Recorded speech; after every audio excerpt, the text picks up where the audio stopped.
ये तंग नजरियां खत्म करें, प्यार तकसीम करें, मोहब्बतें बांटें। जी मैं हुजूर ने हमें एक कलमे की रस्सी से जोड़ा और ऐसा जोड़ दिया था, ऐसा जोड़ दिया था, खुदा की कसम के अगर कलमा पढ़ने वाला 7 समंदर के पार तड़पता था ना, तो इस पार के बंदे को तकलीफ हो जाती थी। जी आज सगा भाई बीमारी से घर में तड़प रहा है और दूसरे सगे भाई को दरवाजे पे आने की फुर्सत नहीं। बेशक। इसे इस्लाम समझते हो? इसे ईमान समझते हो? हम हैं किधर भाई? हुजूर ने कलमे की रस्सी से जोड़ा, तुम खून के ना हो सके, तुम अपनी बिरादरी के ना हो सके। जी एक कौवा मर जाए पूरे कौवों की पार्टी इकट्ठी हो जाती है। जी हमारे पड़ोस में मैयत पड़ी है और दूसरे के घर में टीवी चल रहा है, अल्लाह। उसे यह भी नहीं पता आज किसके घर में क्या हुआ है। हम जिंदा तो हैं लेकिन मुर्दा हैं। हम हरकत कर सकते हैं लेकिन हमारे दिल बेजान हो चुके। दिलों में जगह पैदा करें, नौजवानों दर्द पैदा करो, एक दूसरे के लिए मोहब्बतें पैदा करो। मेरे हुजूर है, एक खातून आ गई, उसने हुजूर को इशारे से बुलाया। सरकार अपनी जगह से उठे, अरब की गर्मी, धूप सख्ती की थी, शिद्दत की धूप थी। हुजूर चले गए और उससे बातें करने लगे। काफी देर तक वो हुजूर से बातें करती रही, काफी देर तक। फिर जब वो खातून चली गई, से आबा कहने लगे, या रसूल अल्लाह, इतनी गर्मी में आप खड़े थे और ऐसी औरत से बातें कर रहे थे जिसे सारे लोग पागल कहते। हुजूर मुस्कुरा दिए, कहने लगे तो क्या हुआ? कहने लगे, या रसूल अल्लाह, आप पागल औरत से बातें कर रहे। फरमाने लगे, फिर क्या हुआ? क्या हुजूर, इसे तो कोई शहर में मुंह नहीं लगाता। मेरे नबी के जुमले क्या थे? फरमाया, जिसे कोई मुंह नहीं लगाता उसे मोहम्मद रसूलुल्लाह मुंह लगाया। बेशक, सुभान अल्लाह, सुभान अल्लाह। जिसका कोई दुख सुनने तैयार नहीं, उसका मैं दुख सुनने के लिए तैयार हूं। आज कितना दुख सुनते हैं हम अपनों का। अगर कोई कहे, यार भाई मेरी बात सुन ले, अरे यार बंद कर, तेरी सीता मीता अपने पास रख। जी किधर जा रहे हैं? हमेशा यूसुफ भाई ने एक बात कही थी, हमेशा जीतना जीत नहीं होती है, कभी हारना भी जीतना हुआ करता है। बेशक बेशक। हमेशा अपनों से आगे निकलना जीत नहीं, कभी अपनों को आगे निकाल देना भी जीत होता है। मगर ये जगहें नहीं है हमारे दिल में। हम तो मकान भी इसलिए ऊंचा करते हैं ताकि पड़ोसी का मकान मेरे मकान से ऊंचा ना रहे। जी बेशक। ये नियत है हमारी। जवानों, जिंदगी 25, 30, 60, 70 बस। बहुत कम लोग हैं जो 70 की लाइन पार कर रहे हैं। एक दिन तू और मैं भी किसी जनाजे पे लेटे होंगे। बेशक। लोग तेरे मेरे जनाजे का मस्जिद से ऐलान करेंगे, आज फला नहीं रहा, आज फला नहीं रहा, इसका जनाजा इतने वक्त होना है। क्या कर लेना है? फिर लौट के आ सकता कोई जनाजे से उठ के? नहीं। कोई कब्र से आएगा? नहीं ना। जिस दिन आंखें बंद हो गई सारा मामला खत्म हो जाएगा। खुदारा जगह पैदा करो दिलों में। अपनों के लिए जीते हो, कभी दूसरों के लिए जिया करो, दूसरों के लिए। आज हम मकान इसलिए ऊंचे कर रहे हैं कि मेरे मकान इसके मकान से आलीशान हो जाए। इसलिए टाइल्स लगा रहा है सामने वाले के मुंह पे कि इसका मकान मेरे मकान से अच्छा लगे, और पड़ोसी को बुला के कहता, देख भाई कोई कमी तो नहीं रहती। खुदारा, वो कहा था किसी ने, कितने कमजर्फ हैं ये ऊंचे मकानों वाले, वाह। हम गरीबों का तो सूरज भी छुपा लेते हैं। भाई कभी हवेली भी इसलिए ऊंची ना करना कि पड़ोसी मुझसे आला ना जा सके। कभी पड़ोसी की रजा के लिए मकान ना बना, अल्लाह जन्नत में तेरा महल आला बना डालेगा। इंशाअल्लाह। नीयतें खराब होती जा रही हैं। तारीख में बहुत बड़ा नाम हजरत जुनैद बगदादी का आता है। जी सुना है ना? क्या नाम लिया मैंने? जोर से। जुनैद बगदादी। जोर से। जुनैद बगदादी, इतने बड़े वली, इतने बड़े वली, जब ये मुजाहिदे के लिए जंगल गए और बरसों बाद वापस आए तो बस्ती के लोग थे, उन्होंने सोचा हजरत आ रहे हैं, आज इस्तकबाल करेंगे। आज मेरा इस्तकबाल ना हो तो मेरा मूड खराब हो जाता। मेरे नाम के नारे नहीं लगाए तुमने, 4-5 लोगों ने हार नहीं डाले गले में। बेशक। हम इतने नफ्स के पुजारी हैं। और वो जुनैद बगदादी बरसों जंगल में काट के आए। लोगों ने कहा जुनैद आ रहा है, चलो इज्जत करते। जब देखा लोग हार लिए खड़े, फूल लिए खड़े, कहने लगे जिस नफ्स को मारने जंगल गया था अगर आज इन्होंने गले में हार डाल दिए फिर मेरे अंदर अना पैदा हो जाएगी, मैं भी कुछ हूं। क्या काम किया, रमजान का महीना था, जेब में हाथ डाला, सूखी रोटी थी, मुंह में चबाना शुरू कर दी। लोगों ने देखा हमारी कौम भी बड़ी अच्छी है, एकदम सर पे उठा लेती है और एकदम पटक भी देती है। बेशक जरा सी देर लगती है, बहुत पहुंचे हुए बाबा हैं और जरा देर में अरे वो तो काफिर है। ये हमारी कौम की सच्चाई है। लोगों ने देखा जुनैद आ रहे हैं, चलो हार लेके, जब देखा कुछ खा रखा के गुस्सा आया, कहने लगे जुनैद हम तो बड़ा पारसा समझ रहे थे, तुझसे बेहतर तो हम हैं, रमजान में हमने रोजे तो रखे गए, तूने तो रोजा भी नहीं रखा है। ये सोच के लोगों ने हार तो फेंके, किसी के हाथ में पत्थर आया, किसी के हाथ में मिट्टी आई, किसी के हाथ में लकड़ी आई, जो जिसके हाथ में आया उसने उठा के जुनैद का इंतजार किया। जैसे जुनैद करीब आए लोगों ने पत्थर मारना शुरू किए। जब मारे जुनैद के पत्थर, लोग मारते जा रहे हैं। जुनैद जमीन पर बैठ जाते हैं और सर घुटनों पर रख के कहते हैं जुनैद यही तेरी औकात है, पिटले यही तेरी इज्जत के लायक है। ये कह के पिटने लगे। आखिर में सब पत्थर मार के गए, कोई जूता मार के गया। एक बच्चा बचा जिसके पास कुछ ना था, उसने आकर के जुनैद के मुंह पे थूक दिया। जैसे जुनैद के मुंह पे थूका गया, अब जुनैद बर्दाश्त न कर सके। ए मेरे परवरदिगार, मैंने पत्थर की बार बर्दाश्त की, मैंने लकड़ी की बार बर्दाश्त की, लोगों ने जूते मारे बर्दाश्त किया, मगर मेरे मालिक बता तो सही कि जुनैद इतना गिर चुका है कि लोगों के थूक के लायक नहीं लगा के। जैसे इतना कहा, आवाज आई है जुनैद अगर इन्हें मैं ये बता दूं कि तेरी शान क्या है तो ये सारी बातें छोड़ के कल से तेरे दरवाजे पे आके बैठ जाएंगे। हजरत जुनैद कहते हैं ए मेरे मालिक, अगर तू मेरे राज खोलेगा मैं तेरे राज खोल दूंगा। अगर मैं इन्हें ये बता दूं तू कितना करीम है, ये सारी बातें छोड़ के तेरी रहमत पे तकिया करके बैठ जाएंगे। रब ने कहा था जुनैद सौदा कर लेते हैं, तू हमारे राज मत खोल, हम तेरे राज छुपा ले। नारे तकबीर, नारे रिसालत, मसलके आला हजरत मुफ्ती हम्माद रजा साहिब क़िबला। आज है तकवे ऐसे, खुदा की कसम। वो कहा था किसी ने, सरकारे मुफ्ती आजम के हवाले से, जी मुत्तकी बनकर दिखाए इस जमाने में कोई, वाह वाह, एक मेरे मुफ्ती आजम का तकवा छोड़कर। जी वाह, हाँ, एक मेरे मुफ्ती आजम का तकवा छोड़कर। बड़ी बात है तकवा जिसे अल्लाह नवाज दे। तो ये जुनैद बगदादी, बात लंबी होगी। जुनैद बगदादी, इनका अगर आप पीछे का दौर देखें, ये जरूरी नहीं है वली वही होगा जो माँ के पेट से वली होगा। नबुव्वत का दरवाजा बंद है, विलायत का दरवाजा बंद नहीं है।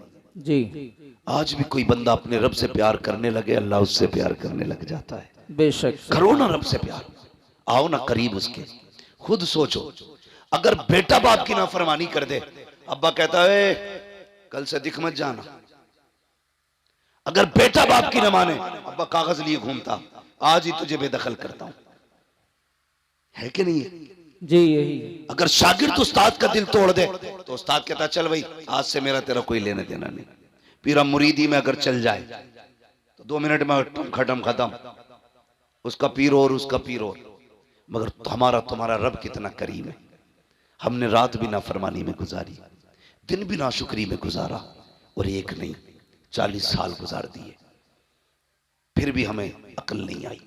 50 साल बीत गए, हम नहीं माने। आवाज आई, या अय्युहल इंसान मा गर्रका बिरब्बिकल करीम।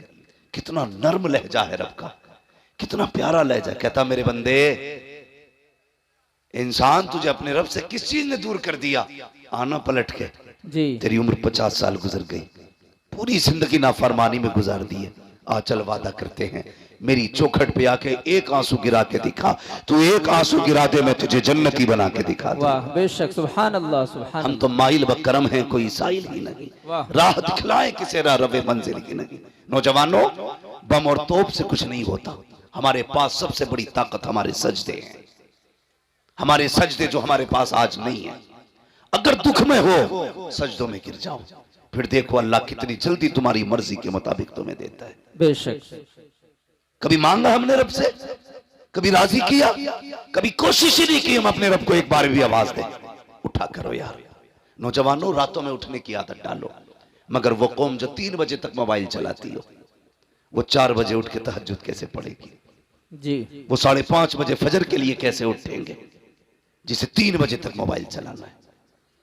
इसे बंद कर दिया करो। और वक्त पे सो जाया करो, फजर में उठ जाया करो। अल्लाह तौफीक दे, 1 घंटा पहले फजर से उठ जाओ, 4 सजदे करके अपने रब को दिखा दो। 4 सजदे। जानते हो तुम्हारा रब तुमसे कितनी मोहब्बत करता है, कभी गौर करो इस बात पे। नौजवानों बहुत गौर से मेरी बात सुनना। फजर हुई, उसने आवाज दिलवाई, कैसे हय्या अलल सलाह, हय्या अलल फलाह, आओ नमाज की तरफ, आओ कामयाबी की तरफ। तू नहीं उठा, कितने प्यारे लहजे में कहलवाया, अस्सलातु खैरुम मिनन नौम। मेरे बंदे तू सो रहा है, आ नमाज तेरी नींद से बेहतर है, आजा बातें कर लेते हैं। उसने फजर में बुलाया, तुम फजर में भी गए। उसने फिर जोहर में बुलाया, काफी देर हो गई, आप फिर बातें कर मुझसे। फिर उसने जोहर में बुलाया, फिर तुम पढ़ के आ गए। उसने कहा काफी वक्त बीत गया, अब असर के नाम पे बातें करें, अब मगरिब के नाम पे बातें करें, अब ईशा के नाम पे बातें करें। कब सो जा, और जब सारी दुनिया सो गई वो कहता उठ जा, अब रात हो गई है, चल अब तन्हाई है, तू मुझे रो के दिखा, आज तू मांगेगा मैं देता जाऊंगा। दावे के साथ कहता हूँ, जिसकी दुआ कबूल न होती हो, रात को उठो, ताज्जुद का मुसल्ला बिछाओ और फिर झोली पहना के मार। खुदा की कसम, चादर नीचे बाद में आएगी, खुदा का करम तेरी झोली में पहले आ जाए। बेशक, सुभान अल्लाह, माशाअल्लाह। तो माइल व करम है कोई साइल ही नहीं, जी राह दिखलाए किसे रह रहे मंजिल ही नहीं। जी हाँ, हमें मोबाइलों से फुर्सत नहीं। हमारी माँ बहन है, इनसे कह दो ना कि ईशा पढ़ लो, तो दादी कहती मुझे दिखता ही नहीं। जी हाँ, दिखता ही नहीं। एक दिन जलसे से लौट रहा था अपने गांव में। जी चैनल वालों, मेरे गांव की हेडलाइन न बनाना। अक्सर कहते हैं मुफ्ती साहब ने अपने गांव के बारे में क्या बोल दिया, क्या बोल दिया कि मैंने पूरे गांव को काफिर कह दिया क्या? ऐसी ऐसी हेडलाइन है। खुदारा जायज बातें लिखा करो, जो सच हुआ करे वो लिखा करे। मेरी बात बहुत गौर से सुनो। जी तो मैंने देखा रात के 3 बजे ना एक दूसरे का हाथ पकड़े ऐसे चली आ रही है जैसे भेड़ें चलती है। जी मैंने कहा हमारे गांव में कोई जलसा नहीं, कोई मिलाद नहीं, किधर से आ रही? तो किसी ने बताया आज गांव में परमल हुए थे। ये क्या होता भाई? कि ढोलक बजती है। जी ढोलक के नाम पे 3 बजे तक जाग लेगी। 2 सजदों के लिए नहीं उठ पाती। बेशक, राबिया बसरिया आसमान से नहीं उतरती, इसी माँ की कोख से पैदा होती है। लेकिन कब? जब माँ बहने पारसा हो, अल्लाह वाली हो, फिर देखो अल्लाह कितनी रहमत नाजिल फरमा। जी बेशक, बातें कितनी करती है। कहती क्या करें, हमारे आदमी तो नमाज ही नहीं पढ़ते, नमाज ही नहीं पढ़ते। जानते हो अगर बेनमाजी औरत एक वक्त की रोटी बना दे तो 24 घंटे का हर उस शख्स के दिल से ईमान का नूर कमजोर हो जाता है, इबादत का नूर खत्म हो जाता है, जो उसके हाथ की एक वक्त की रोटी खा लेता है। अल्लाह अल्लाह। बेनमाजी औरत रोटी बना दे। जी बेनमाजी की बात कर रहे हो, जाओ अपने घरों में चेक करना कितनी औरतों के सर पे दुपट्टा होता है जब रोटी बनती है। जी देखा कभी? आटा गूंद रही है, कह रही है अल्लाह करे इसकी रड़िया रह जा। आटा निकाल रही है, बद्दुआ कर रही है। आटा गूंद रही है, बद्दुआ कर रही है। आटा रोटी पका रही है, गाली बक रही है। बरकतें आएंगी। अपनी बहनों से कहो आटा निकाला करो, मुस्तफा पे दुरूद पढ़ा करो। जी रोटियां बनाया करो, मुस्तफा पे दुरूद पढ़ा करो। खाना निकाल के दिया करो, मुस्तफा पे दुरूद पढ़ा करो। तुम गारंटी से बावुज़ू होकर के नमाज पढ़ के खाना बनाओ। खुदा की कसम, तेरे घर का बेटा भले नाम कुछ भी हो, किरदार सलाहुद्दीन अय्यूबी वाला नजर आने लगा। वाह वाह, सुभान अल्लाह, माशाअल्लाह। जरूरी है कि बहनें भी नमाजी बने, बेटियां भी नमाजी बने, भाई भी नमाजी बने। सारे लोग आदत डालें इस चीज की ना, हमें अपने रब को राजी करना है। लेकिन फिक्र किस है जी? रब राजी हो ना हो, बस गांव में मूंछ खड़ी हो जाए। जी कर ले ऊंच खड़ी पूंछ खड़ी। 10 साल के बाद जब कब्र बैठेगी लोगों को औकात पता चल जाएगी। जी जी बड़े बड़े अमीरों की कब्र के तख्ते बैठ गए, यार कोई मिट्टी डालने नहीं आया। सच बात। जाओ, चमासा गुजरेगा या आएगा। ये चंद बूंदे पड़ी हैं, कब्रिस्तान जाना लोगों की हकीकत खोल देती है। जी कई बार तो कब्र के अंदर का कफन नजर आता है, कई बार हड्डियां दिखती हैं। अल्लाह। क्या तुम्हें अकल नहीं आई कि एक दिन हमें भी यहां आना था? जी याद रखिएगा, सारे बदन गला नहीं करते, कुछ ऐसे भी हैं जो सलामत रहते हैं। जी बेशक। वो कौन से बदन हैं जो सलामत रहते हैं? वो एक शायर ने अपने अंदाज में कहा था, जमीन मैली नहीं होती, ज़मन मैला नहीं होता, मोहम्मद के गुलामों का कफन मैला है। क्या कह दिया मुफ्ती साहब, माशाअल्लाह। जी, बनो ना आशिक। क्या बात। और इश्क की हुजूर के ना कोई और उम्र नहीं है। जो इश्क हुजूर से जवानी में हो सकता है वो किसी उम्र में नहीं हो सकता। वाह। जो जवानी में उम्र हो सकता है हुजूर से इश्क हो सकता है। जी मुफ्ती साहब वो माशाअल्लाह। हर किसी से नहीं हो सकता। कहते भैया दाढ़ी रख ले, क्या है मौलाना तुम्हें क्या पता, तुम्हें तो मुल्लागिरी सूझे। जी चल हमें मुल्लागिरी सूझ रही है, ये दाढ़ी वाले लोग बैठे, इनके कनपटे पे किसने तमंचा रखा था दाढ़ी को वरना ठोक दूंगा। जी। हैं? किसी ने कहा था कुर्ता पजामा पहनो वरना अगले दिन गोली मार दी जाएगी। नहीं। पैसे नहीं थे इन पे, ये भी कोट पैंट खरीद सकते थे। जी बेशक। हैं? हजामत के कितने पैसे, 150 रुपए जाते हैं, इतने ये भी दे सकते थे, लेकिन दाढ़ी संभाल के रखी है, जी बेशक। कुर्ता पजामा पहन रखा है, सिर्फ अमामा सजा रखा है। क्यों? सिर्फ इसलिए नहीं कि ये फैशन है, इसलिए सजा रखा है दुनिया कुछ भी कहे मदीने वाला महबूब राजी रहे। जी वाह, क्या कह दिया माशाअल्लाह। बेशक।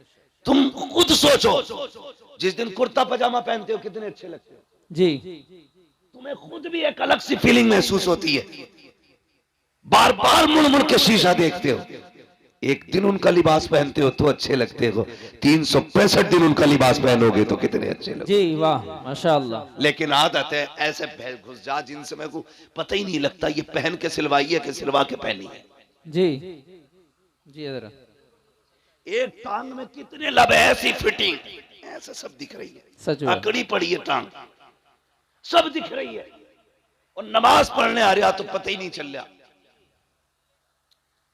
इतनी देखो इबादत भी सलीके से होनी चाहिए, खाली मुर्गे की तरह ठोंगे मारने से नतीजा कुछ नहीं। आ गया मस्जिद में, इतनी टाइट पैंट है, जब सजदे में गया वो नीचे घुस रख गई और शर्ट ऊपर को उठ गई। जी अब बतेरा सरकारी हाउस है। जी ये अबे जब पहले से ही 3 इंच छोटी है वो पूरी किधर से होगी? जी यही बात। बोलो, कम से कम नमाज के लिए तो ऐसी ड्रेस होती, तू खुल के अपने रब को सजदे कर लेता, जी बेशक। तू डट के अपने रब को राजी कर लेता। एक सजदा तो निकालना ऐसा। जी खुदा रहा जोड़े अपने आप को मुस्तफा से, करीब करें खुदा के, वो बड़ा करीम है। चेहरे सजाओ सुन्नतों वाले, रखो दाढ़ियां चेहरों पर। मैं किसी खास कौम का नाम नहीं लूंगा, समझदार होंगे तो समझ जाएंगे। जिन कौमों के अपने तशख्खुस हैं, भले वो अच्छे लगे ना लगे, लेकिन वो फिर भी लगाए लटकाए घूम रहे हैं। और खुदा ने तो तुम्हें दाढ़ी के बालों से शेर बनाया था। जी वाह। तुम क्यों मुंडा रहे हो? लगता नहीं जुमे जुमे जाके रोज छील के मस्जिद में साफ करके आते हो, देखते हो कोई बाल रह तो नहीं गया। ये हुजूर की सुन्नत है, इसे पूरा कर और सजा के देख। मौलाना नहीं यार, रख लेंगे जब उम्र आएगी। नहीं, जनाजे की कोई उम्र नहीं होती। याद रखना, जहां से कोट पैंट खरीदते हो ना, उसी मार्केट्स में कफन भी मिला करता है। जी बेशक। मेरी बात याद रखना। जी जिन बालों को मुंडा के आए हो ना, सफेदी का इंतजार था, ये सफेदी तक नहीं पहुंच पाएंगे। एक झटका लगता, अब तो बैठे बैठे मौत हो जाती है। क्या हुआ? हार्ट अटैक हो गया, जी दिल जाम हो गया, गुर्दे जाम हो गए, चलते फिरते मौतें हो रही हैं। सजाना चेहरे पे दाढ़ी, फिर देख मर के कब्र में पहुंच, हुजूर मुस्कुरा के देखेंगे। जी क्या कह दिया और माशाअल्लाह। हुजूर ने मुस्कुरा के देख लिया, समझ लेना कसम से कब्र की सारे सवाल आसान हो जाएंगे। बेशक वाह सुभान यही तो अल्लाह। मसला। नतीजा क्यों होता भाई? सुन्नियों में क्यों होता तीजा? ताकि बख्शा जाए। जी होता है कि नहीं? जी बिरयानी क्यों चल रही है डट के? हैं? 6 भगोने बन रहे हैं, जी बदनाम आला हजरत है। हक बात। तो बिरयानी, उड़द गोश्त, कोरमे, रोटी, ये सारी चीजें इसलिए करते हो कि हमारा मरने वाला बख्शा जाए। अपने जीते जी इतना कर लो कि हम बख्शे जाए। तुम्हें तीजा नहीं करना है, बिरयानी नहीं बनानी है, बस ये चंद बाल हैं चेहरे पे सजाने हैं। कभी रात में उठ के मदीने की तरफ मुंह करना और कहना, मदीने वाले आज के बाद वादा करता हूं तेरी मोहब्बत में हमेशा चेहरे पे दाढ़ी रखूंगा। जी इंशाअल्लाह। कभी कह के देखो उससे, फिर देख अल्लाह दिल कितना ठंडा करता है। जी हमारे मुआशरे के इतने बुरे हालात है, इमाम की पकड़ पकड़ के नापेगा जी। और बेटे की टटो के कहता है ये बाल कैसे जम रहे हैं, अभी उम्र है तेरी रखने की। इमाम की नाप रहा, एक अंगल कम ना हो। और बेटे से कह रहा मुड़ा के नहीं आया। बेटा कहता नहीं, इमाम साहब ने बताया था दाढ़ी रखनी है। कहते तो तेरी उम्र हो गई कोई, अल्लाह। दाढ़ी की कोई उम्र होती है? सुने, अगर उम्र होती है ना तो मेरा अपना उसूल ये है, जहां तक मैं जानता हूं, अल्लाह ने कोई चीज वक्त से पहले नहीं जमाई है। जी। वक्त से पहले कोई चीज नहीं निकाली उसने, जब जरूरत थी तब निकाली। अगर वो चाहता पैदा होते ही दाढ़ी निकाल देता। देखिए किसी की पैदा होते ही दाढ़ी? नहीं बोलो। नहीं। अब तो तालीम का दौर है, अब भी सर हिलाओगे। दाढ़ी देखिए पैदा होते ही? नहीं नहीं ना, जब जवानी चढ़ती है तब दाढ़ी निकलती है। क्यों? पता चला जवानी में दाढ़ी की जरूरत होती है। जी। जो दाढ़ी मुड़ा देते हैं वो सही से जवान भी नहीं रह पाते। बात ज्यादा गहराई से नहीं करनी है, बस इतनी समझ लो, जवान वही रहते हैं जो दाढ़ी वाले होते हैं। इसलिए चेहरों पे दाढ़ी सजाओ। कभी कहते नहीं दाढ़ी रख लेंगे, पहले ब्याह कर ले। अच्छा चल, तो लोग दाढ़ी हो जाती है तो लड़की नहीं देते। आज तक कोई मौलवी रड़ुआ मरा? नहीं मतलब ऐसा कोई बंदा गया दाढ़ी थी इसलिए किसी ने लड़की नहीं दी? नहीं नहीं गया ना। नहीं। दाढ़ी वालों की भी शादी होती है, बेदाढ़ी की वालों की भी शादी होती है। जी। मगर फर्क क्या है? दाढ़ी वालों की देर से शादी होती है, बेदाढ़ी वालों की जल्दी हो जाती है। उसकी भी वजह है, क्योंकि जिनकी दाढ़ी होती है ना उनके घर में नेक बीवी आया करती है। बेशक बेशक। और नेक बीवी आसानी से नहीं मिला करती हैं, जी। सैकड़ों में चंद होती हैं, बेशक। बल्कि हजारों में कुछ होती हैं। जी मुफ्ती साहब। इसलिए अगर ये चाहते हो तेरे घर में बीवी पास आए, निकाह से पहले दाढ़ी रख, अल्लाह तेरे निकाह में खातून जन्नत की कनीज अता फरमाए। बेशक। सुभान अल्लाह सुभान अल्लाह। रखेंगे इंशाअल्लाह। इंशाअल्लाह। जोर से बोलो। और ससुरों, जो ससुर होते हैं, ससुर, उनसे भी मेरी एक गुजारिश है, दामाद ढूंढो तो दाढ़ी पहले देख ली। समझ गए ना? जी। दामाद देखो तो दाढ़ी पहले देख लेना। इसलिए कि जिसकी दाढ़ी होगी ना वो ऐबदार भी होगा तो खुल्लम खुल्ला नहीं होगा। सीधी बात है भाई, वो अलल ऐलान जुर्म नहीं करता होगा। जी। अगर ये चाहते हो तुम्हारी बेटी सुख में रखे तो फिर ढूंढ मुस्तफा का नौकर। इसलिए कि जो रब का हक अदा कर सकता है वो तेरी बेटी का भी हक अदा कर सकता है। बेशक। सुभान अल्लाह। और जो रब से नहीं डरता वो ससुर से भी नहीं डरता। जी। ये कान खोल के सुन लियो, जो रब से नहीं डरता वो ससुर से भी नहीं डरता। अगर रिश्ते में तलाश करोगे तो तावीजों की जरूरत कम पड़ेगी। लेकिन हमारी कौम डटी पड़ी है तावीजों पे, कुछ मिले ना मिले बस तावीज दिलवा दो। जी। आधा किलो का तावीज डाल लेगा गले में, ये 10 ग्राम की दाढ़ी नहीं रखी जाती। जी जी। खुदारा दाढ़ियां रख लो, फिर देखो तावीज की जरूरत ही नहीं पड़ेगी। तावीज की जरूरत ही नहीं पड़ेगी, हुजूर की सुन्नत है। सजा के देखो ना, चेहरा मुस्तफा जैसा बनाओ, लिबास उनके जैसा पहनो, फिर देखो जिंदगी में कितने इनकलाब आते हैं। बेशक बेशक। हम तो नमाज पढ़ी और टोपी उतारी और झटका दिया, जेब में सरका दी। जी। कब निकलेगी? या तो अगले जुम्मे को निकलेगी या फिर अगली नमाज में। और कहता लोनियां बिना दुपट्टों के घूम रही हैं। सीधी बात है जी, जब से तुमने टोपियां उतार दी बेटियों ने दुपट्टे उतार दिए हैं। जी। तुम बेशक। टोपियां ओढ़ना शुरू कर दो, बेटियां दुपट्टे ओढ़ना शुरू कर देंगी। जी। बहुत। करेंगे इंशाल्लाह ये काम, ओढ़ेंगे टोपी इंशाल्लाह, इंशाअल्लाह। ओढ़ेंगे इंशाल्लाह। इंशाअल्लाह। अगर मैं पूछ लूं भाई जो जलसे में बैठे इन पे टोपी क्यों नहीं, दो बातें कहेंगे, है नहीं या भूल गए। दो बातें, है नहीं या भूल गए। जी। अगर दावत में जाते हैं जलजीरा नहीं भूलते, जी। वलीमे का खाना हो तो पानी की बोतल नहीं भूलते, जी। जलसे में आए तो टोपी भूल गए।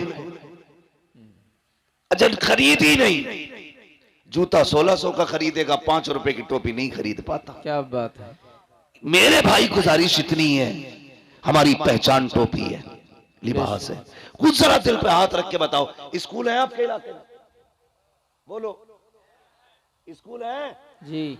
अच्छा स्कूल जो है उनकी अपनी ड्रेसें भी होंगी,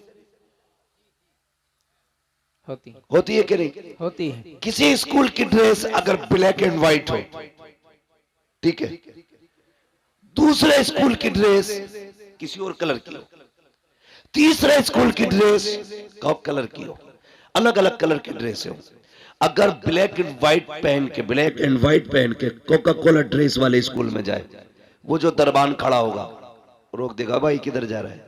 जी वो कहेगा स्कूल में। किस स्कूल का इसी स्कूल का हूं। वो कहेगा तेरी ड्रेस इस स्कूल की नहीं है, जी तेरी ड्रेस बता रही है तू उस स्कूल का है, जी जा अपने स्कूल में जा। तो उसका स्कूल का दरबार अपने स्कूल के अंदर दूसरे ड्रेस वाले को नहीं आते दे सकता। तो तुम्हें क्या लगता है जन्नत में हर ड्रेस वाला चला जाएगा?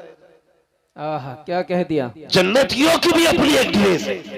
अगर इंग्लिश मीडियम पढ़ने वाले तलबा का लिबास अलग है तो मुस्तफा की उम्मत का लिबास भी अलग है। अगर स्कूल जाने वाले के बैच के लिए अलग कैप होता है तो मुस्तफा की उम्मत के जवान की टोपी होती है। अगर स्कूल में पढ़ने वाला बच्चा टाई पैंट में जाता है तो फिर मुस्तफा का उम्मती टोपी और कुर्ते पजामे में नजर आना चाहिए, ताकि जब कयामत में जाओ तेरे पे दाढ़ी हो, फरिश्ते पूछे किधर जा रहे हो, कहा जन्नत में, कहा अलामत क्या है, दाढ़ी दिखा के कहते ना हुजूर की सुन्नत है, उन्हीं का गुलाम बन के जन्नत में जा। बेशक सुभान अल्लाह सुभान अल्लाह। इसलिए चेहरों पे दाढ़ियां सजा लो ताकि गेट पास मिल सके। अपनी तो सीधी बात है, वरना ऐसा कोई धन्ना सेठ नहीं है तुम दाढ़ियां मुंडाते रहो, सुन्नत की पमाली करते रहो और नारे रिसालत के नारे लगाते रहो, हुजूर को तकलीफ नहीं होगी? अगर इस धोखे में हो तो निकाल देना अपने आप को। जब तक पूरी कोशिश नहीं करेंगे हम रसूल को राजी करने की, उस वक्त तक गलतियां भी कितनी अंदाजे से माफ हो सकती हैं। जी खुद से तो कोशिश करो ना, बदलो अपने आप को। डॉक्टर इकबाल ने कहा था कि मोहम्मद से वफा तूने तो हम तेरे हैं, जी क्या कह, ये जहां चीज है क्या लोहो कलम तेरे। वाह वाह। अल्लाह आपको सलामत रखे, बदले अपने आप को, चेहरा मुस्तफा वाला बनाए, लिबास मुस्तफा वाला बनाए। और अगर गलती हो गई है ना बंदे से, तौबा कर लो, बड़ा करीम है वो कहता 50 साल गुनाह किए ना, एक बार रो के दिखा दे, बस एक बार, मैं तेरी जिंदगी के सारे गुनाह बख्श दूंगा। वाह माशाअल्लाह। हाँ पूरे गुनाह बख्श दूंगा। मालिक बख्शे कैसे जाएंगे? फरमाया सुन, जब किसी के यहाँ ना सुनी जाती हो ना, मेरे महबूब के मदीने आ जाना, जी वाह। उनकी चौखट पे आके कहना मैं मुजरिम हुआ का मुझे साथ ले लो, जी क्या कह, कि रस्ते में है जा बजा थाने वाले। वाह। मालिक क्या मिलेगा? फरमाया महबूब ने कह दिया ना, मैं फिर तेरे सारे गुनाह बख्श डालूंगा। आला हजरत ने फरमाया था आता है फकीरों पे उन्हें प्यार कुछ ऐसा, वाह। खुद भीख दे और खुद कहे मंगते का भला हो। हाय हाय। अल्लाह अकबर। कहते हैं अगर वक्त अजल सर तेरी चौकट पे धरा हो, जितनी हो कज़ा एक ही सजदे में अदा हो, वाह। तो कभी रो लिया करो, अल्लाह को राजी करने की कोशिश करें। रात को दुनिया सोती हो ना, उठ जाया करो, आँख खुल जाया करे ना, उठ जाया करो। अल्लाह तौफीक दे तो वुजू करे, मुसल्ला बिछाए, 2 रकात पढ़ ले। अगर ये भी तौफीक ना हो तो खाली बिस्तर से उठ के जमीन पे बैठ जाओ। ये भी ना कर सको ना, फिर बिस्तर पे ही उठ के बैठ जाओ, बिस्तर पे ही उठ के बैठ जाओ। वो कहता चल बिस्तर पे भी नहीं बैठ सकता ना, आँख खुल गई है, गुनाह याद कर ले, मेरी अता याद कर ले, बस इतना कह दे मालिक बख्श दे, बड़े पाप हुए हैं। वो कहता सुन, 2 जुमले कहना तेरा काम है, तेरे नामे आमाल को नेकियों में तब्दील कर देना ये मेरा काम है। जी बेशक। अपने रब से रिश्ते मजबूत करें, हुजूर से रिश्ते मजबूत करें। और मैंने क्या बात कही थी, जो मैं बात कर रहा था, कहाँ खोले हैं गेसू यार ने खुशबू कहाँ। वाह वाह क्या कह, भाई मैं इस चीज से बहुत बचता हूँ, आपकी खुशनुदी के लिए 2 बातें आपको खुश करने की कह के चला जाऊं। बस मेरा अपना एक उसूल है, मैं आईना हूं दिखाऊंगा दाग चेहरे के, जिसे खराब लगे सामने से हट जाए। हाय हाँ, हर एक को अपनी गुफ्तगू भी हजम नहीं होती है। वो सोच के आते हैं जन्नत बांटेगा, जन्नत मेरे बाप की नहीं है जो मैं बांटूंगा, जन्नत है रसूल पाक की। जन्नत उसे मिलेगी जिसे मुस्तफा चाहेंगे। बरेली के इमाम ने कहा था तुझसे और जन्नत से क्या मतलब, वहां भी दूर हो, हम रसूलुल्लाह के, जन्नत रसूलुल्लाह। बेशक सुभान अल्लाह। लेकिन शर्त है उनसे जन्नत लेने का मुंह बना लिया जाए, मुंह बना लो, वरना पता चले ऊपर 40वां हो रहा, नीचे लठियां चल रही हैं। इसलिए कम से कम कुछ तो ऐसा करें। मैंने कहा था हमेशा जीत जाना सब कुछ नहीं होता, कभी हार जाना भी बहुत कुछ होता। जी वाह। यही जुनैद बगदादी, तवज्जो है आपकी? जी अगर थक गए तो जरा जोर से कह दें या रसूल अल्लाह। वाकई थक गए तो इतनी जोर से या रसूल अल्लाह कहा आपने। जी अगर नहीं थके तो अब और जोर से कह दें या रसूल अल्लाह। या रसूल अल्लाह। माशाअल्लाह, अल्लाह सलामत रखे। बस इतने अच्छे लोग हैं तो जी चाहता थोड़ी सी बात और कर जाऊं। लोग अच्छे, मेरा जी चाहता ये बात पूरी करूं। हजरत जुनैद बगदादी ये मदरजाद वली नहीं है, अपने दौर के पहलवान है बहुत बड़े, कुश्तियां लड़ते थे अखाड़ों में, जी और कुश्ती भी बादशाह के दरबारी पहलवान। जी जी यहां बादशाह की कुर्सी लगती थी, बगल में हजरत जुनैद बगदादी की। जी। इतने बड़े पहलवान थे, माथे पे लोगों के पसीना आ जाता था नाम सुनते ही। किससे लड़ना है? जुनैद से।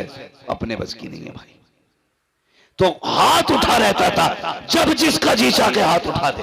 आए, एक दिन दरबार लगा था, अखाड़े में कुश्ती हो रही थी, बादशाह भी बैठा था, जुनैद बगदादी भी थे। अचानक भीड़ चीरता हुआ एक शख्स आया, जी था तो सिंगल चेचिस का, सिंगल पिस्टन मैन। वो आया, जी हाथ उठा दिया। बादशाह ने कहा क्या बात है? कहा कुश्ती लड़नी है। कहा लड़ना, इतने पहलवान है? इनसे नहीं। कहा फिर? कहा जुनैद से लड़नी है। बादशाह ने कहा सर फिर आए क्या, पागल है, सही से खड़ा नहीं हो पा रहा, जुनैद से कुश्ती लड़ेगा? जी। उसने कहा आज जुनैद से लड़ना है। कहा तैयार है? कहा आज नहीं, 3 दिन बाद। कहा कैसे? ऐलान कराओ, सब आए, मुझे जुनैद से कुश्ती लड़नी है। बादशाह ने कहा मंजूर है। वक्त मुकर्रर हो गया, कुश्ती का वादा भी हो गया। जानते हो, सब तो अपने घर चले गए, जुनैद भी आ गया। सब इस इंतजार में थे कब सूरज निकले, 3 दिन कब पूरे होंगे, कब हम जुनैद की कुश्ती देखेंगे, और जुनैद ऐसी पटकी मारेंगे कि उसकी रीढ़ की हड्डी टूट जाएगी। जी ये सबके जहन में बात थी, क्योंकि बिल्कुल पतला दुबला इंसान। अगला दिन जब वो आया ना, जिस दिन कुश्ती होनी थी, तो कभी कभी चैलेंज जब होता है ना, और चैलेंज गैर मामूली हो, जी अगर बराबर के पहलवान लड़ते हो तो कोई बात नहीं, टक्कर के थे। अगर कोई कमजोर ताकतवर को चैलेंज कर दे, बड़ी बात होगी ना, बड़ी बात होगी। कैसे? एक शख्स अपनी महबूबा के साथ बैठा था, गले में हाथ डाल के बातें कर रहा था।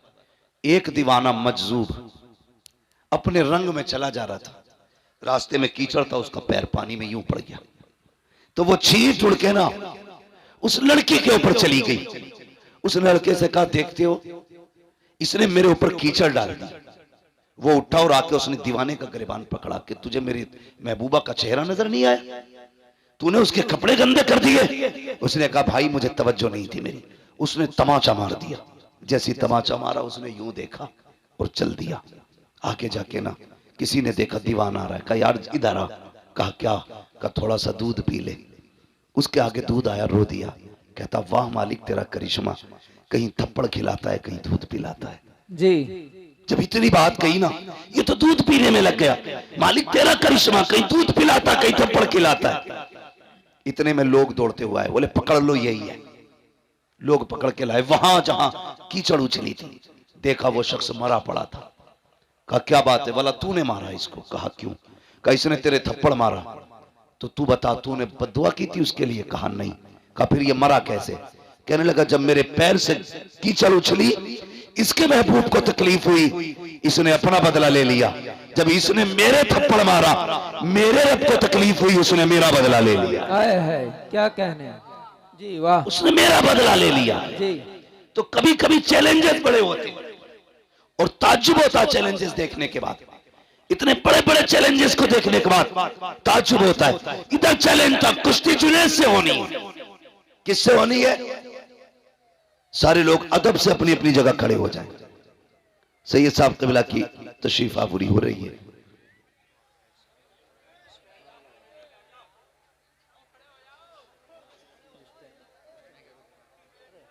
हजरत को आने में कोई परेशान न करे, मुसाफे की वजह से भीड़ लगाएंगे फिर वक्त जाए होगा। हजरत आ रहे हैं इसलिए कोशिश ये करें अपनी जगह पे ही खड़े रहें सारे लोग। स्टेज तक तो गाड़ी आ गई।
माशाअल्लाह आप देख रहे हैं पीरे तरीक़त रहबर राह शरीयत हुज़ूर सैयद साहब क़िबला की आमद हो चुकी है।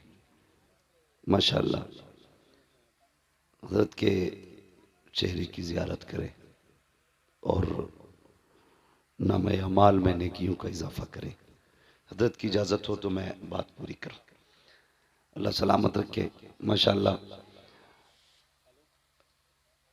तशरीफ़ रखिए, फटाफट जल्दी से बैठ जाइए ज़रा। हुज़ूर सैयद साहब क़िबला की आमद हो चुकी है और जिस लम्हे का इंतज़ार था हम सबको अल्हम्दुलिल्लाह वो लम्हा आ चुका है। अब ये वक्त भी दुआओं की मकबूलियत का है और फिर शहज़ादा भी मदीने वाले का है। इंशाअल्लाह दुआएं होंगी, करम मदीने से होगा और अल्लाह ताला हमारी महफिल को कबूल व मकबूल फरमाएगा। आ गए ना कमेटी वाले भी सारे लोग। फुरकान भाई माशाअल्लाह आपने बुला लिया, बैठे ज़रा, तवज्जो है सारे लोगों की। तो उस दिन का इंतजार होने लगा जिस दिन का वादा किया गया था। अब सारे लोग देख रहे हैं, दरबार लग गया, लोग इंतजार में हैं। सब तो खुशी में उछल रहे थे कि देखेंगे कितने मिनट के अंदर या कितने सेकंड के अंदर इस पहलवान की पहलवानी का भूत उतरेगा। लेकिन जुनैद बगदादी ना कहते मेरा दिल करवटे बदल रहा था, मेरा दिल करवटे बदल रहा था। कुछ तो था उसमें जो इतना बड़ा चैलेंज करके गया, कोई तो राज था उसके पास, कुछ तो है वो जो जुनैद को उसने चैलेंज किया। ये सोच के ना आप रात भर सोए नहीं। सुबह हुई कुर्सी पे आके बैठ गए, हर तरफ शोर था, सब ये कह रहे थे लो जी कौन मुकाबला करेगा जुनैद का, बिला वजह में किसी को ऐसी चैलेंज कबूल कर लिया। मगर अभी तक जुनैद खुश नहीं थे। लोग कहने लगे चलो खत्म किया जाए दरबार, कोई लड़ने वलने नहीं आएगा। इतनी बात कही ना, फिर क्या था, थोड़ी देर की बात रास्ते से गुबार उड़ता नजर आया। गुबार को देखा ना, कहा ठहरो देखो ये कोई आ रहा है। जब उस आने वाले का इंतजार किया, वो करीब आया तो वो कोई और नहीं, वही शख्स था जो चैलेंज करके गया था। और आने के बाद कहा ठहर जाइए, अभी वक्त गया नहीं है, मैं आ गया, मेरी कुश्ती जुनैद से कराई जाए। अब जैसे जुनैद मैदान में आए और वो भी मैदान में आया। एक उसूल होता है, पहलवान पहले हाथ मिलाते हैं, उसके बाद कुश्ती का आगाज होता है। उसने हाथ मिलाया और इशारा करके जुनैद के कान में कहा मुझे कुछ बात करनी है। इतना जुमले का कहना था। जुनैद करीब आए, बस जोर आजमाई के बीच ना उसने हजरत जुनैद बगदादी के कान पे अपने होठ रख दिए। कहने लगा जुनैद मैं जानता हूं तुम पहलवान हो, मैं कुछ भी नहीं हूं, लेकिन इतना सुनो, मैं जिस नबी का तुम कलमा पढ़ते हो ना, मैं उस नबी का शहजादा हूं, मैं सैयदजादा हूं। और सुने जुनैद, मैं खुद नहीं लाया, मेरी जरूरत यहां लाई है। कहा क्यों? कहा ये जो जंगल से मैं आया हूं ना, मेरे परिवार की बच्चियां जंगल में झाड़ियों में छुपे हैं, इसलिए कि उनके बदन पे जो कपड़े हैं वो इतने पैबंद लगे हैं, कई जगह से फटे हुए हैं। जुनैद सैयदजादा हूं, इसलिए भीख मांगने की गैरत इजाजत नहीं देती, ज़कात हम ले नहीं सकते क्योंकि हुजूर के बेटे हैं। बस सुना था जुनैद तू मेरे नाना से प्यार करता है, जुनैद इतनी मेहरबानी कर आज मुझसे हार जा, जो इनाम मिलेगा उससे सैयदों के घर का चूल्हा चलेगा, इतना कर ले, आज मुझसे हार जा। इतना कहना का जुनैद बगदादी की आंखें तर हो जाती हैं, सोचने लग जाते हैं। उसने कहा जुनैद सोच क्या रहे हो, आज मुझसे कुश्ती हार जाओ, वादा करता हूं जीत का ताज कयामत में नाना के हाथों से अता कराऊंगा। इतना सुनना था। जुनैद बगदादी के दिल की दुनिया बदल जाती है। अल्लाह अकबर, हाथ मिले थे, लोगों ने देखा, पलक झपकते ही जुनैद नीचे लेटे हैं, सैयदजादा सीने पर बैठा हुआ है। लोगों ने कहा नहीं नहीं, ये धोखा हो सकता है, जुनैद जैसा पहलवान इतने कमजोर से कैसे गिर सकता है, दोबारा कुश्ती कराई जाए। दोबारा कुश्ती होती है, काप भी नहीं माना जाएगा। तीसरी बार कुश्ती कराई गई, जुनैद को भी पटक दिया गया, जैसी पटका गया है अल्लाह अकबर, लोग दौड़ पड़े और सैयदजादे को कंधे पे उठाया। अब जितना इनाम आना था सैयदजादे की झोली में था। वो जुनैद जिसे लोग कल तक कंधे पे बैठाते थे, आज लोगों की कदमों की खाक की नजर हो चुका है। आज कोई हाथ पकड़ने वाला नहीं है। सारे जुनैद को जमीन पे लेटा हुआ छोड़ गए। जुनैद तूने नाक कटा दी है, तू दरबार का दरबारी नहीं रहा है, ये कह के सबने टुकरा दिया। अल्लाह अकबर, जुनैद है किसी वादे के बारे में सोच रहे हैं। हजरत जुनैद बगदादी आखिर में उठे, मिट्टी साफ की, अपने घर की तरफ आए हैं। कभी दुनिया की इज्जत का ख्याल आ रहा है, कभी आखिरत के ताज का ख्याल आ रहा है। कभी सोचते हैं जुनैद इतना बड़ा होता तूने गवा दिया, कभी सोचते हैं वो ताज भी तो कम नहीं है जिसका वादा नबी के बेटे ने किया था। कभी ख्याल आता है यार जो वादा किया गया है क्या वो वादा सच्चा है कि नहीं। फिर दिल कहता है सैयदजादा तो झूठ तो नहीं बोलेगा, वादा सच्चा रहा है। फिर दिल ने कहा जुनैद ये तो बता कयामत कब आएगी। ये सोचते सोचते रोए और सो जाते हैं। कहते जब आंख लगी तो क्या देखा, मदीने शरीफ से नूरानी बादल आया। उस नूरानी बादल से एक नूरानी चेहरे वाला आया। खुदा की कसम वो कहते उससे पहले भी एक बादल आया, उस बादल में नजफ से ताजदार आया था। कहते ये दोनों मेरे आंगन में आए और आने के बाद जैसी मुस्तफा मेरे घर में आए हैं मेरा घर नूरुन अला नूर हो जाता है। मुझे मुस्तफा ने देखा, मैंने आका को देखा, मैं दौड़ के कदमों पर लिपट गया। महबूब यहाँ आने की तकलीफ की, हुक्म कर देते मैं उड़ के मदीने आ जाता, मुझे बुला लिया होता। नबी ने कहा जुनैद ये सोच रहे हो कि मेरे बेटे ने जो वादा किया है वो सच्चा होगा कि नहीं, अगर होगा तो कब होगा, कयामत कब आएगी। कहा सोच अपने बेटों पे किया हुआ एहसान हम बाकी नहीं रखते हैं, कयामत जब आएगी आएगी। आज ही हम तुझे दुनिया के अंदर विलायत का ताज अता करने के लिए आ गए। नारे तकबीर, नारे रिसालत, मसलके आला हजरत, फैजाने सरकारे मदीना, अजमते मुस्तफा, मुफ्ती हम्माद साहिब क़िबला। नारे तकबीर, नारे रिसालत। आज ही हम तुझे ये अजमतों का ताज पहनाने आए हैं, ये रिफतों का ताज पहनाने आए हैं। अल्लाह अकबर। जुनैद बगदादी की आंख में आंसू। आका फरमाते जुनैद मैं नहीं आया हूँ, हसनैन का बाबा भी आया है, ये जो खड़ा है ये अली है। अल्लाह अकबर। देखो तो सही, मैंने कहा था कभी हारना भी जीत होता है, कभी जीतना भी हार हो जाती है। हर किसी से रेस में आगे निकलना अच्छा नहीं होता, किसी से पीछे रहना भी अच्छा होता है। हमेशा जीत के ख्वाब न देखा करो, कभी हार के भी देखा करो। जब सुबह का सवेरा हुआ है, वो जुनैद जिसे दुनिया ठोकर मार के आई थी, आज बड़े बड़े औलिया इसके दरवाजे पे बैठे हैं, बड़े बड़े ताज वाले इसके आगे झोली फैला के बैठे हैं। जुनैद ने दरवाजा खोला, ताज वाले भी लाइन में खड़े हैं, रुतबे वाले भी लाइन में खड़े हैं, इल्म वाले भी लाइन में खड़े हैं। जुनैद ने बाहर निकल के देखा, शान वालों को देखा, तुम कैसे आए हो। कहा जुनैद नजरे करम इधर भी कर, नजरे करम इधर भी कर। कहा तुम्हें कैसे पता चला आज जुनैद इस मंजिल पे है। कहा जुनैद तुझे क्या लगता है आका आए हो और खुशबू न आई हो। मुस्तफा आए थे, हर वली के घर में आका की खुशबू महकने लग गई। अल्लाह अकबर। हजरत जुनैद बगदादी कहते हैं मैं तो हैरत से देख रहा था ये हुआ क्या रात ही रात में।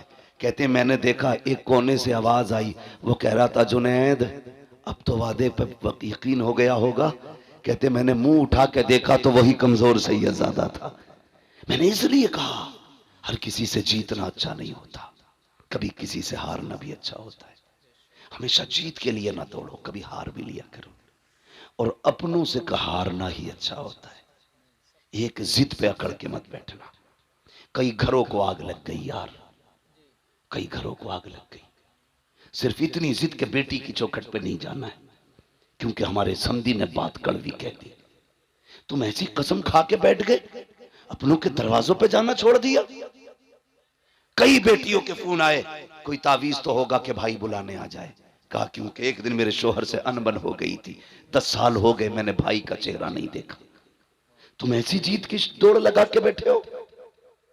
अगर तुम बहन के दरवाजे पे, बेटी के दरवाजे पे चले गए तो तुम हार जाओगे, और नहीं गए तो जीत जाओगे। और तो हम कर रहे हो मुंह ऊंची करने का। बहुत पा लिया तुमने रुतबा बेटी के दरवाजे पे 10 साल तक न जाकर के। यहां जीत की कसम न खा, यहां हार जा। जा चला जा बहन के दरवाजे, जा चला जा बेटी के दरवाजे। तू शायद नहीं जानता, जब बेटी मुस्कुराती है मदीने वाले मुस्तफा की फातिमा मुस्कुराती है। खाली नारे लगाने से अली वाला कोई नहीं है, खाली नारे लगाने से हुसैनी कोई नहीं। मजा तो तब है जब हुसैन की ज़ैनब जैसा प्यार करके दिखाओ। हाँ, जब अली से बेटी ज़ैनब की तरह प्यार करके दिखाओ, तब वो अली वाले होते हैं। वरना नारे अली के, नारे गुलामे हुसैन के, और बहन को 10 साल से नहीं देखा, नहीं देखूंगा तो मुझ नीची हो जाएगी। ये दौड़ अच्छी नहीं है यार। हार जाओ, यहां हार जाओ, पीछे हट जाओ, तोड़ दो अपनी जिद, जाओ अपनों के दरवाजे पे। खुदा की कसम याद रखना, तेरी खुशी में तेरे लाख यार हो, मजा नहीं आएगा। कोई ना हो, तेरी अपनी सगी बहन खड़ी हो, तेरी बेटी खड़ी हो, तेरी माँ हो, तेरे बाप हो, तेरे भाई हो, इन लोगों में जो अल्लाह खुशियां अता फरमाता है, वो कायनात की भीड़ में अल्लाह खुशियां अता नहीं फरमाता है। इसलिए कभी हार भी जाया करो। नहीं नहीं, मुझे अपने बाप से बात नहीं करनी है, उसने थप्पड़ मारा था, बहुत पक्की कसम खा के बैठे हो, थप्पड़ मारा था, बात नहीं करनी है ना। यहां हार जाओ, यहां जीतना नहीं है। यहां जीतने वाले हार जाएंगे, यहां हारने वाले जीत जाएंगे। ये याद रखना। रिश्ते निभा के चलो, अपनों को मना के चलो। इस्लाम इतना प्यारा मजहब है, अगर हम सही से इस्लाम को फॉलो करने लगे ना, किसी को तकरीर करने की जरूरत नहीं है, किसी को दलीलें देने की जरूरत नहीं है। कितने लोग तो हुजूर का किरदार देख के, हुजूर का किरदार पढ़ के मुसलमान हो गए। वो एक अंग्रेज ने कलमा पढ़ा, उससे पूछा तूने क्या पढ़ा? कहा हुजूर की जिंदगी का एक बाप पढ़ा। वो कौन सा बाप था? कहा हुजूर के जमाने में किसी शख्स का बेटा गायब हो गया। उसने आके कहा था या रसूल अल्लाह, बच्चा नहीं मिल रहा है। किसी ने उठ के कहा इसका बेटा फला जगह खेल रहा है। वो जैसे उतना सुना दौड़ लगा दी। हुजूर ने फरमाया किधर जा रहा? हुजूर बेटा दोपहर से गायब है, तलाश करने जा रहा हूं। मिल गया है ना? हुजूर दिल नहीं मान रहा है, जुदा है मां, तड़प रही है सुबह से। हुजूर ने फरमाया ठहर, जा रहा है ना, जाए ना तो अपने बेटे को बेटा कह के आवाज न देना। वो चौंके, या रसूल अल्लाह मेरा बेटा है। बेटा नहीं कहूं मैं? फरमाया हाँ तेरा बेटा है, लेकिन नाम लेके आवाज देना, बेटा मत कहना। अब इस्लाम देखे कितना खूबसूरत है। कहने लगे क्यों? का हो सकता है जहां तेरा बेटा खेल रहा है उसमें यतीम भी खेल रहे हो। ये भी हो सकता है वहां ऐसे बच्चे हों जिनके सर पे बाप का साया ना हो। अगर तू बेटा कह के आवाज देगा तो किसी यतीम के दिल में यह ख्याल आ सकता है काश मेरा बाप होता और मुझे वो बेटा कह के आवाज देता, आज कलेजा ठंडा हो जाता। नौजवानों एक बात कह जाऊं, अल्लाह ने माँ बाप दिए ना, इनकी इज्जत करना। बेटा कहने वाले माँ बाप के सिवा दुनिया में कोई नहीं होता है, कोई नहीं होता। और जितना सुकून लफ्ज़ बेटा में मिलता है ना, अल्लामा, फहामा, मुहक्किक, मुदक्किक, मुफ्ती, मुफस्सिर, मुहद्दिस, किसी में इतना मजा नहीं आता जितना मजा माँ बाप के लहजे से निकलने वाले बेटे में आता है। खुदारा बाप है तो इज्जत करना। हुजूर ने कहा बेटा मत कहना। अगर तूने बेटा कह के आवाज दिया तो किसी यतीम के दिल पे ये ख्याल आ सकता है मेरा भी बाप होता ना बेटा कहता, मैं भी दौड़ के जाता। खुदा की कसम, जो यतीम के एहसास का इतना ख्याल रखता हो वो लोगों के हुकूक का कितना ख्याल रखता होगा। ये जो जोड़ा जाता है हमें कि ये आतंकवादी हैं, ये ऐसे हैं, ये वैसे हैं, इस्लाम समझो। खुदा की कसम, तुम्हारे जवान का कोई हाथ पकड़ के हिला दे तो टॉर्चर किया जा रहा है, डराया जा रहा है। तुमने फिलिस्तीन के तड़पते बच्चे नहीं देखे, वो भूख से बिलखते बच्चे नहीं देखे। हम कहते हैं इंसानियत का साथ दो, जिधर इंसानियत खड़ी है उधर खड़े हो। ये किधर का इंसाफ है बच्चों पे बमबारी? ये किधर का इंसाफ है कमजोरों निहत्तों को मारना? हम किसी आतंकवादी के साथ नहीं, इसलिए कि इस्लाम आतंक फैलाने नहीं, इस्लाम आतंक मिटाने के लिए। और जो आतंकवादी होगा इस्लाम से उसका कोई लेना देना नहीं, और जो मुसलमान है उसका आतंक से कोई लेना देना नहीं।